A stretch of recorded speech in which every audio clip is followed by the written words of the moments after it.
Bonjour, je suis Ludmilla Butzbach, docteur en médecine vétérinaire. Cette hypostère est issue de mon mémoire pour le diplôme universitaire Études des trans et des états de conscience modifiés de l'Université Paris 8. Il explore les concordances perceptives en état non ordinaire de conscience collective.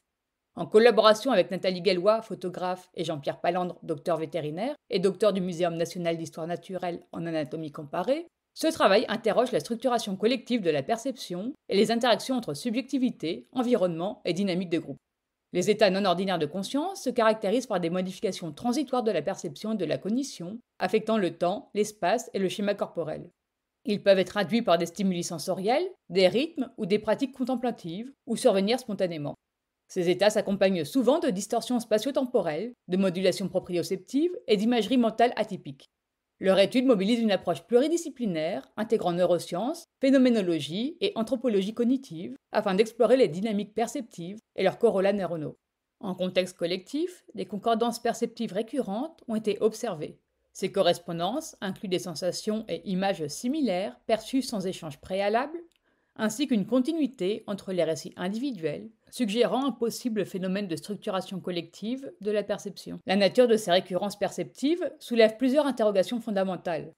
Relèvent-elles de biais cognitifs individuels, entraînant une convergence a posteriori des expériences? Sont-elles le produit d'une influence implicite, favorisée par des processus de mimétisme perceptif et émotionnel? Ou témoignent-elles d'un mécanisme perceptif collectif, impliquant une co-construction dynamique de l'expérience par les participantes? Cette étude vise à examiner ces hypothèses à travers une analyse des structures récurrentes observées en état non ordinaire de conscience collectif. L'objectif est d'évaluer si ces concordances peuvent être attribuées à des processus cognitifs partagés, à une synchronisation perceptive facilitée par le cadre expérientiel, ou à des dynamiques encore inexplorées dans le champ de la neurophénoménologie. L'expérimentation a été réalisée sur 6 sites distincts, favorisant les états non ordinaires de conscience. L'objectif était de recueillir des témoignages tout en minimisant les influences interpersonnelles. Au menhir de Kermarker, les 5 participantes ont expérimenté une induction par incantation. Au cratère du puits, les 2 participantes ont été soumises à une immersion sonore basée sur la musique avec des tambours et des flûtes. Sur le tumulus de Kernours, 2 participantes, après une déambulation autour du mégalithe, utilisent du tambour, de la flûte et du bol tibétain dans la découverte. Dans le bois de la Pisserotte, l'entrée se réalise après une incantation en présence des 8 participantes. Des moments de musique interviennent pendant la découverte du lieu. À la pierre de l'éléphant, une méditation suggestive a été proposée aux 7 participantes. À l'église d'Orcival, les 2 participantes ont déambulé silencieusement. Après chaque session, les participantes ont noté leur vécu, sans échange préalable, pour éviter toute influence mutuelle. Parallèlement, une photographe, impliquée dans l'expérience, a capté des images inspirées de ses propres perceptions en état non ordinaire de conscience. Ces photographies ont ensuite été confrontées aux témoignages écrits afin d'évaluer d'éventuelles correspondances entre les images captées et les descriptions verbales. Cette méthodologie permet d'observer une récurrence perceptive et d'interroger la possibilité d'une structure collective de la perception au sein du groupe. Les résultats relèvent des récurrences perceptives significatives sur chaque site. Sur le menhir de Kermarker, toutes les participantes ont rapporté une sensation de flottement et d'élévation. 3 d'entre elles ont décrit des perceptions de couleurs chaudes. Au cratère du puits, les participantes ont décrit des figures de centaures, de kernounos et de ptérodactyles. Au tumulus de Kernours, les participantes ont perçu un déferlement de vagues ainsi que la présence de reptiles et d'ours. Au bois de la Pisserotte, toutes ont évoqué une perception musicale et chantée. 3 d'entre elles ont également ressenti une sensation de légèreté et d'élévation, tandis que 2 ont rapporté des visions spécifiques d'un poulpe et d'un gardien. La pierre de l'éléphant a généré une forte convergence perceptive autour de la filiation et de la transmission, évoquant des motifs symboliques liés à la naissance et à l'ancrage. Pour 4 participantes, l'expérience a été particulièrement difficile et marquée par une forte charge émotionnelle. Enfin, à l'église d'Orcival, les participantes ont perçu un filet d'eau et ont une vision de vouivre.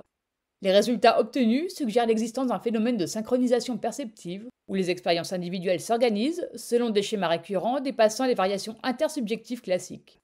La récurrence des visions et des sensations au sein des groupes expérientiels renforce l'hypothèse d'une résonance cognitive et émotionnelle, facilitée par des mécanismes neurophénoménologiques, impliquant potentiellement l'effet caméléon et l'activation de neurones miroirs. L'influence des lieux semble également jouer un rôle structurant dans la dynamique perceptive observée. Les perceptions rapportées s'alignent avec les caractéristiques symboliques et énergétiques attribuées au site exploré, suggérant que l'environnement pourrait agir comme un catalyseur facilitant l'émergence d'états non ordinaires de conscience. Cependant, plusieurs limites méthodologiques doivent être prises en compte. D'une part, l'influence des attentes inconscientes et des biais cognitifs ne peut être totalement exclue, même si la collecte des témoignages a été réalisée en l'absence de concertation. D'autre part, les facteurs culturels et environnementaux peuvent orienter l'interprétation des expériences, notamment via des schémas symboliques préexistants, influençant la construction des récits subjectifs.